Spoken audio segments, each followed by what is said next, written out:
كيف نشفى من حب تونس؟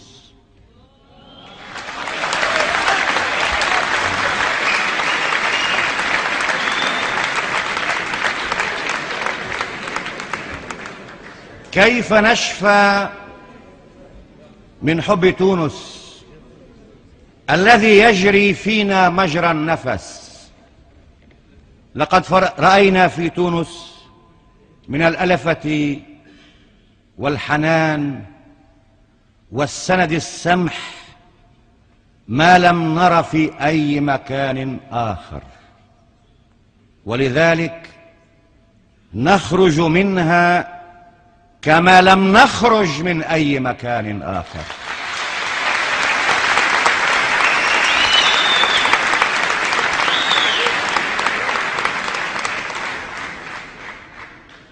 نقفز من حضنها إلى موطئ القدم الأول في ساحة الوطن الخلفية، بعدما تجلت لنا فيها في البشر والشجر والحجر صور أرواحنا المحلقة كعاملات النحل على أزهار السياج البعيد. في هذا الوداع نحبك يا تونس أكثر مما كنا نعرف. نرسب في صمت الوداع الحزين شفافية تجرح، ونصفي كثافة مركزة إلى حد العتمة التي تحل بالعشاق.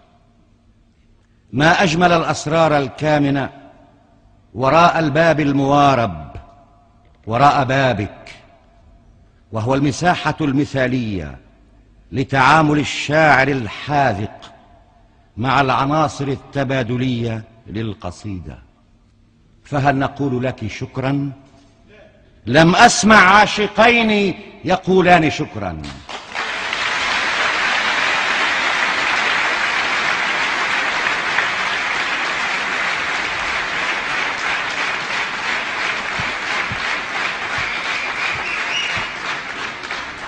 لم أسمع أبدا عاشقين يقولان شكرا، ولكن شكرا لك لأنك أنت من أنت.